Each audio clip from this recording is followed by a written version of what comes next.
Communist ദർശനം Indianise ചെയ്യപ്പെട്ടില്ല എന്നത് ദാമോദരന്റെ എക്കാലത്തെയും ഒരു പരാതിയായിരുന്നു. ഇന്ത്യനൈസ് ചെയ്യുക എന്ന് പറഞ്ഞാൽ ഇന്ത്യയുടെ ഈ പാരമ്പര്യം ദേശീയ സാംസ്കാരിക ധാരയിൽ സഹസ്രാബ്ദങ്ങളായി നിലനിൽക്കുന്ന ഭൗതികവാദ ചിന്തയുടെ പാരമ്പര്യവുമായി റെനി ദക്കാർത്തെ തൊട്ട് കാൾമാർക്സ് വരെ പാശ്ചാത്യ ലോകത്തുണ്ടായ ഭൗതികവാദ ചിന്തയെ ഡയലക്റ്റിക്കൽ അളവുകോല് വെച്ച് വിശകലനം ചെയ്ത് എങ്ങനെ അപ്ഡേറ്റ് ചെയ്യാം, ഇതായിരുന്നു ദാമോദരന്റെ അന്വേഷണം. ഏതൊക്കെ മേഖലയിലാണ് ദാമോദരൻ പഠനം നടത്തിയത് എന്നുള്ളത് നമുക്ക് ഇന്നും പൂർണ്ണമായിട്ട് വായിച്ച് പഠിക്കാൻ തന്നെ എളുപ്പമല്ല. ഭക്തി പ്രസ്ഥാനത്തെക്കുറിച്ച് ഏറ്റവും ഗൗരവമായ പഠനങ്ങൾ നടത്തിയിട്ടുള്ളത് കെ ദാമോദരനാണ്.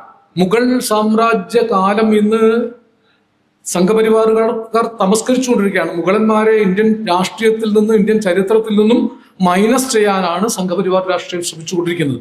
എന്നാൽ മുഗൾ ഭരണം വലിയൊരർത്ഥത്തിൽ ഇന്ത്യയെ ഏകീകരിച്ച ആദ്യത്തെ സാമ്രാജ്യമായിരുന്നുവെന്ന് അർത്ഥശങ്കയ്ക്കിടയില്ലാത്ത വിധം ദാമോദരൻ പറയുന്നുണ്ട്. ഒരു വലിയ ഇന്ത്യൻ പ്രദേശങ്ങളെ ഏകീകരിച്ചത് മുഗളന്മാരാണ്.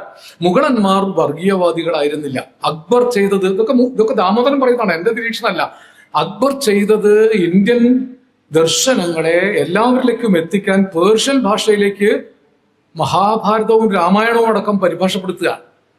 ഷാജഹാന്റെ പുത്രനായ ദാരാ ഷുക്കോവും 52 ഇന്ത്യൻ ഉപനിഷത്തുക്കൾ പേർഷ്യൻ ഭാഷയിലേക്ക് പരിഭാഷപ്പെടുത്തിയത് ആദ്യമായി ഞാൻ വായിച്ചത് ദാമോദരന്റെ പുസ്തകത്തിലാണ്. പിന്നീടാണ് നമ്മൾ പോലും അറിയുന്നത്. എനിക്കറിയില്ലായിരുന്നു ദാരാ ഷുക്കോവ് എന്നൊരു പണ്ഡിതൻ ഇന്ത്യയിലെ 52 ഉപനിഷത്തുക്കൾ പേർഷ്യൻ ഭാഷയിലേക്ക് പരിഭാഷപ്പെടുത്തി. അതാണ് പിന്നീട് ലോകഭാഷകളിലേക്ക് ഉപനിഷത്ത് സംക്രമിക്കാൻ കാരണമായത്.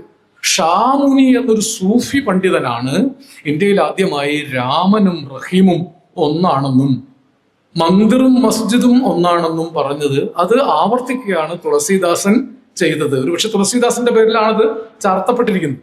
ഷാമുനി എന്നൊരു സൂഫി പണ്ഡിതനാണ് ആദ്യമായി മന്ദിറും മസ്ജിദും ഒന്നാണ്, രാമനും റഹീമും ഒന്നാണ്. ഈ വിധത്തിൽ ഇന്ത്യൻ ആത്മീയതയെ പോലും ദാമോദരൻ നിർദ്ധാരണം ചെയ്യുന്നുണ്ട്. ശങ്കരനെ കുറിച്ച്, ശങ്കരാചാര്യരെ കുറിച്ച്, ആദിശങ്കരനെ കുറിച്ച് ഏറ്റവും വസ്തുനിഷ്ഠമായ പഠനം നടത്തിയ ഒരാൾ കെ ദാമോദരനാണ്. നമ്മളിപ്പോ ശങ്കരനെ പൂർണ്ണമായും പുനരുത്ഥാനവാദിയായിട്ടാണ് പലരും പറയുന്നത്. പക്ഷെ ദാമോദരൻ പറയുന്നത് ശങ്കരൻ ബ്രാഹ്മണ മതങ്ങൾക്ക് പിന്തുണ കൊടുത്ത ആളല്ല. ബ്രാഹ്മണ മതങ്ങൾ ശങ്കരനെ പൊസസ് ചെയ്യാൻ ആദ്യകാലത്ത് ശങ്കരനെ നാട് കടത്തുകയാണ് ചെയ്തത്. പിന്നീട് ആദിശങ്കരൻ എഴുതാത്ത കൃതികൾ, ജാതി നിർണയം പോലുള്ള കൃതികളൊക്കെ ശങ്കരാചാര്യരുടെ പുറത്ത് വെച്ച് കെട്ടി ശങ്കരനെ അവർ സ്വീകരിക്കുന്നത് പിൽക്കാലത്താണ്. അത് ബ്രാഹ്മണ മതങ്ങളുടെ ഒരു തന്ത്രമാണ്. ഭഗവത്ഗീതയിൽ സാഖ്യയോഗം ചേർക്കുന്നത് പോലെയാണ്. സാഖ്യയോഗത്തെ ഭഗവത്ഗീതയിലേക്ക് ചേർക്കുന്നത് അതിന്റെ ഭൗതികവാദപരമായ അടിത്തറ ചോർത്തിക്കളഞ്ഞിട്ടാണ്. അതൊരു ബ്രാഹ്മണിക്കൽ വ്യാഖ്യാനമാണ്. ഉപനിഷത്തുക്കൾക്ക് ബ്രാഹ്മണം ഉണ്ടാക്കുന്നത് പോലെയാണ്.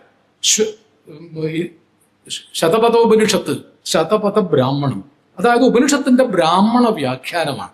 ബ്രാഹ്മണ മതങ്ങൾക്ക് അനുകൂലമായി ഈ കാണുന്ന ഇന്ത്യൻ ദർശനങ്ങളെ വ്യാഖ്യാനിച്ചതാണ് ഇന്നിപ്പോൾ സമൂഹത്തിൽ പ്രചരിപ്പിക്കുന്നത്, വിശേഷം സംഘപരിവാർ.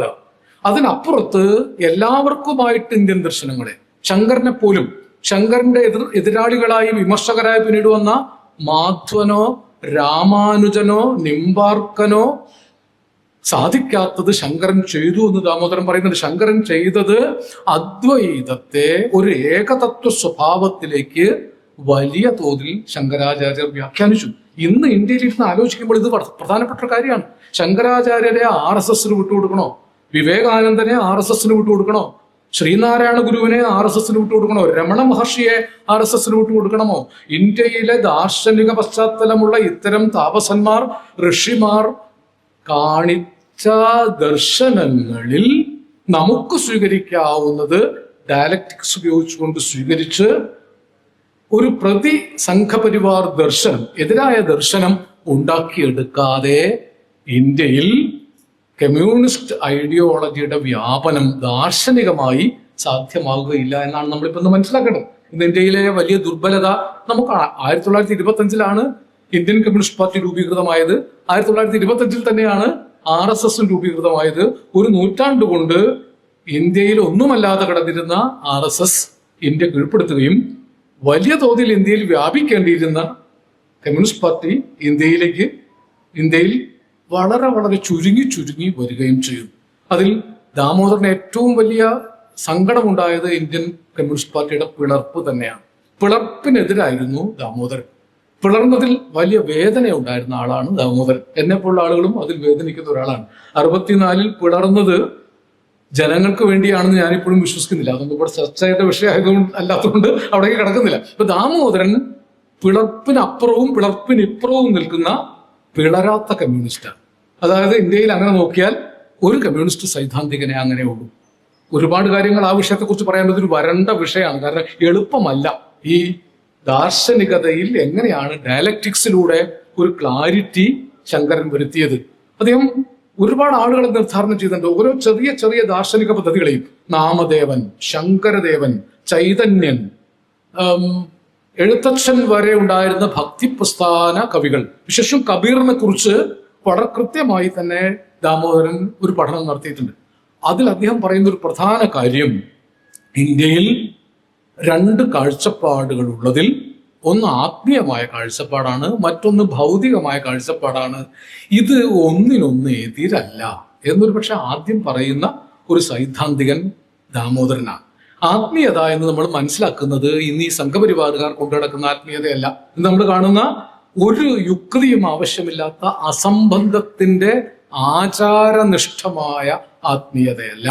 സത്യാന്വേഷണത്തിന് വേണ്ടി സ്പിരിച്വൽ ഐഡിയോളജിയെ ഉപയോഗിച്ച സത്യാന്വേഷകരായിരുന്ന ദാർശനികന്മാർ, അതിൽ ശങ്കരനെ പോലും ഉൾപ്പെടുത്താൻ അദ്ദേഹത്തിന് മടിയില്ല.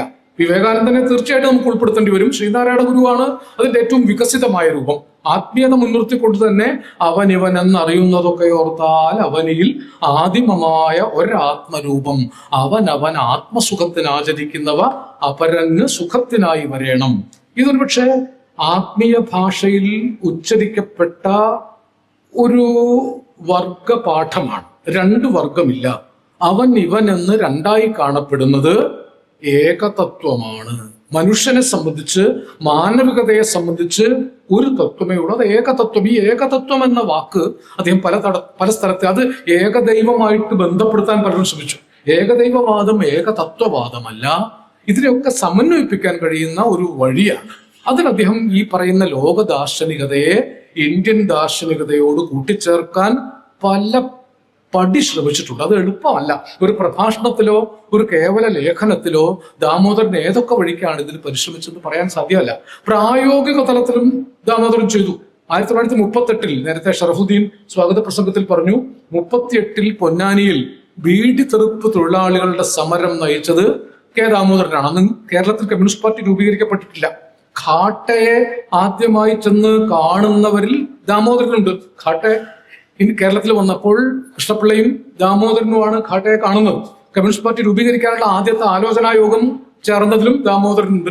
39 പിണറായി പാറപ്പുറത്ത് വെച്ച് കമ്മ്യൂണിസ്റ്റ് പാർട്ടി ഉണ്ടാകുന്നതിന് മുമ്പ് തന്നെ ഈ കേഡറുകളായി, പാർട്ടിക്ക് മുമ്പേ കേഡറുകളായി രൂപപ്പെട്ട കമ്മിറ്റഡ് സഖാക്കൾ പല സ്ഥലങ്ങളിൽ പോവുകയും തൊഴിലാളികളെ സംഘടിപ്പിക്കുകയും ചെയ്യുന്നുണ്ട്. ദാമോദരൻ കോഴിക്കോട്ട് വരുന്നുണ്ട്. തെരുവിൽ കിടന്നുറങ്ങുന്ന, കടത്തിണ്ടകളിൽ കിടന്നുറങ്ങുന്ന അസംഘടിത മനുഷ്യരെ സംഘടിപ്പിക്കുന്നതിനെ കുറിച്ച് ആലോചിക്കുന്നുണ്ട്. വ്യഭിചാരിണികളെന്ന് മുദ്ര കുത്തപ്പെട്ട ഈ ജീവിതം കൈപൂട്ടിക്കാൻ വേണ്ടി ശരീരം വിൽക്കേണ്ടി വരുന്നവരെ സംഘടിപ്പിക്കാൻ ആകാലത്ത് ശ്രമിക്കുന്നുണ്ട്. ആ കൂട്ടത്തിലാണ് ബീഡി തെറുപ്പ് തൊഴിലാളികളെ സംഘടിപ്പിക്കാൻ പൊന്നാനിയിൽ വരുന്നത്. 38 പൊന്നാനിയിൽ ചരിത്രപ്രസിദ്ധമായ ബീഡി തെറുപ്പ് തൊഴിലാളി സമരം ഉണ്ടായത്. മതവും പ്രഭുത്വവും അവയുടെ എല്ലാവിധ പ്രതിലോമ ശക്തികളോടും കൂടി ആധിപത്യം സ്ഥാപിച്ചിരുന്ന പൊന്നാനിയിൽ എല്ലാ ജനങ്ങളും ഒന്നിച്ച് ഒരു സമരം നടത്തിയത് 38 കമ്മ്യൂണിസ്റ്റ് പാർട്ടി ഉണ്ടാകുന്നതിന് മുമ്പാണ്. ആ സമരത്തിൽ പ്രേംജി ഉണ്ടായിരുന്നു. ദാമോദരനാണ് അത് നയിച്ചത്. അക്കാലത്താണ് പ്രേംജി പൊന്നാനിയിലെ KC മലയോ മറ്റോ എഴുതിയ ഒരു പാട്ട് ഈ സമരത്തിന്റെ വിപ്ലവ മുദ്രാവാക്യ ഗാനമായിട്ട് പാടിക്കൊണ്ട് നടക്കുന്നത്. പലർക്കെങ്കിലും ഓർമ്മയുണ്ടാവും. വേലവിയർപ്പുകൾ പറ്റും മുമ്പേ കൂലി കൊടുക്കണമെന്നരുൾ ചെയ്തു, കൊലകൾ എതിർക്കും തിരുനബി സ്വല്ലല്ലാഹു അലൈഹി വസല്ലം. നബി വചനമാണ്, ഹദീസ് മുൻനിർത്തിക്കൊണ്ടാണ് പറയുന്നത്. നബിയുടെ ഹദീസാണ്, ജോലി ചെയ്ത് വിയർപ്പ് പറ്റുന്നതിന് മുമ്പ് കൂലി കൊടുക്കണം. കമ്മ്യൂണിസ്റ്റ് പാർട്ടി രൂപീകരിക്കുന്നതിന് തൊട്ടു മുമ്പ് പോലും പ്രോഗ്രസീവായ പ്രോലിറ്റാരിയൻ വ്യാഖ്യാനമുള്ളതാണെങ്കിൽ ഒരു മതത്തിന്റെ ഹദീസ് സ്വീകരിക്കുന്നതിൽ തെറ്റില്ല. കാരണം പൊന്നാനിയിലുള്ള ബീഡി തൊഴിപ്പ് തൊഴിലാളികളിൽ ഭൂരിഭാഗവും മുസ്ലിങ്ങളാണ്, സ്ത്രീകളുണ്ട്. അപ്പൊ അവരുടെ ഐഡിയോളജിയിൽ തന്നെ ഈ വിമോചന സ്വരമുണ്ട് എന്ന് അവരെ ബോധ്യപ്പെടുത്താനാണ് ഈ പാട്ട് ബോധപൂർവ്വം എഴുതിച്ച് പഠിച്ചത്. വേല ചെയ്ത് കൂലി വിയർപ്പ് പറ്റുന്നതിന് മുമ്പ് കൂലി കൊടുക്കണം. അപ്പൊ നബിയെ എവിടെ വരെ സ്വീകരിക്കാം? പ്രോലിറ്റാരിയനായ നബി ദർശനം സ്വീകരിക്കുന്നതിൽ തെറ്റില്ല. യേശുക്രിസ്തു മോസ്കോയിൽ എന്ന അതിപ്രശസ്തമായ ദാമോദരന്റെ ഒരു ലേഖനമുണ്ട്.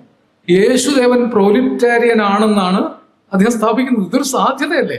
യേശുദേവനെ മുഴുവൻ ഈ പിന്തിരിപ്പന്മാർ കൂട്ടുകൊടുക്കേണ്ട കാര്യം എന്താണ്? ദുഃഖിതരെ, നിരാശ്രയരെ, നിന്ദിതരെ, യേശുവിന്റെ കൂടാരങ്ങൾ നിങ്ങൾക്കുള്ളതാണ് എന്ന ഒരു ആശയത്തെ മുൻനിർത്തിക്കൊണ്ട് യഥാർത്ഥത്തിൽ വിപ്ലവകാരിയാണ് യേശു എന്ന് ആദ്യം ഇന്ത്യയിൽ തന്നെ പറയുന്നത് കെ ദാമോദരനാണ്. നബി വിപ്ലവകാരിയാണെന്ന് ആ കാലത്ത് വ്യാഖ്യാനിക്കുന്നത് കെ ദാമോദരനാണ്. എന്ന് പറഞ്ഞാൽ മതങ്ങളുടെ ആചാരനിഷ്ഠമായ പുറംതോടിനെയല്ല, മതങ്ങൾക്കുള്ളിൽ നിലനിൽക്കുന്ന വിമോചന സ്വരത്തെ, ഞാൻ പറഞ്ഞാൽ നിങ്ങൾക്ക് എത്രമാത്രം അത് മനസ്സിലാവുമെന്നറിയില്ല, ഏത് മതദർശനങ്ങൾക്കുള്ളിലുള്ള വിമോചന സ്വരത്തെ സ്വീകരിക്കുന്നതിന് കമ്മ്യൂണിസ്റ്റുകാർ മടിക്കേണ്ടതില്ല. ഇതൊക്കെ ഒന്നാകെ ഫാഷിസ്റ്റുകൾക്ക് വിട്ടുകൊടുക്കേണ്ടതില്ല, വർഗീയവാദികൾക്ക് വിട്ടുകൊടുക്കേണ്ടതില്ല, പുരോഹിതന്മാർക്ക് വിട്ടുകൊടുക്കേണ്ടതില്ല. എല്ലാ മതങ്ങളിലെയും പൗരോഹിത്യം ചെയ്തത് യഥാർത്ഥമായ മതസത്തയെ, അത് ദാമോദരൻ മാർക്സിന്റെ വചനം മുൻനിർത്തിക്കൊണ്ട് തന്നെ പറയുന്നുണ്ട്, മതത്തെ പൂർണ്ണമായും തള്ളിക്കളയാൻ ലോകത്തിന് സാധിക്കുകയില്ല. മാർക്സ് മതം മനുഷ്യനെ മയക്കുന്ന കറുപ്പാണെന്ന് പറയുമ്പോൾ തന്നെ എല്ലാ ആശ്രയവും നഷ്ടപ്പെട്ടവർക്ക് മതം അഭയമായി തീരുന്ന അവസ്ഥയും ഉണ്ടാകുമെന്ന് ഒരു ഘട്ടത്തിൽ പറയുന്നുണ്ട്. ആ നിലയ്ക്ക് മതത്തിന്റെ പ്രോഗ്രസീവായ അംശങ്ങളെ സ്വീകരിച്ചുകൊണ്ട് മതമുണ്ടാക്കുന്ന പൗരോഹിത്യത്തെ, മതരാഷ്ട്രീയത്തെ നേരിടാനുള്ള സജ്ജീകരണം കമ്മ്യൂണിസ്റ്റുകാർ ഉണ്ടാക്കിയില്ലെങ്കിൽ കമ്മ്യൂണിസ്റ്റുകാർ ഒരു മൂലയിലാക്കപ്പെടുകയും മതം അധികാര സ്ഥാനത്ത് വരികയും ചെയ്യും. ഇത് അദ്ദേഹം അങ്ങനെ പറഞ്ഞിട്ടില്ലെങ്കിലും അതാണ് നമുക്ക് ഇന്ന് മനസ്സിലാകുന്നത്. നമ്മൾ അതിന് തുടർച്ചയുണ്ടാക്കിയില്ല.